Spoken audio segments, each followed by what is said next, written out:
Et en plus, là, il y a le côté désuet, c'est-à-dire qu'elle présente parfois des parcours où on peut se perdre hein, dans ces ateliers.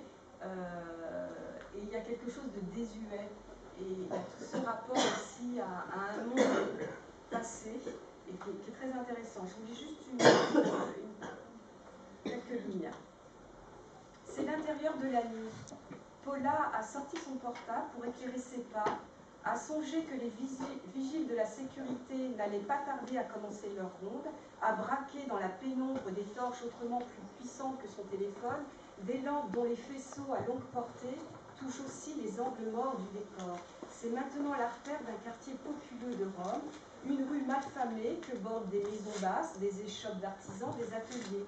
Quelques lignes cadenassées ferment des passages où traînent les débris de tournages antérieurs, fragments de châtaignes sculptés, amphores, roues et charrois, essieux qui roulent, quelques statues de plâtre et tout un fatras de planches et de pierres, de pistons et de pieux, des objets qui transitent d'une fiction à l'autre, remaniés. Une rue qui ressemble dans la nuit à un site de fouilles archéologiques, ou du moins à l'idée que Paula s'en fait. Alors elle s'écarte de la chaussée, promenant la lueur du téléphone sur les décombres, scrutant le sol comme si elle pensait glaner là quelques trésors, une tesselle de verre, un bout de terre cuite, une pièce d'or. Ce sont les fausses ruines, de vraies ruines, les vraies ruines de fausses ruines.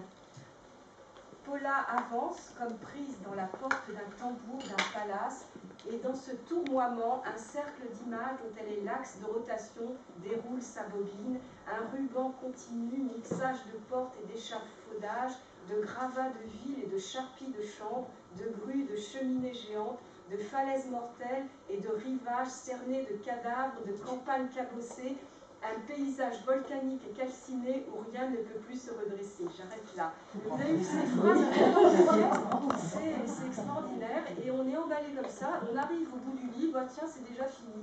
Et voilà, donc un très très beau voyage, et il y a quand même une relation qui se joue entre l'héroïne et puis un camarade, mais ce que je disais à Isabelle et à Stéphanie, c'est fait avec l'aspect, l'amour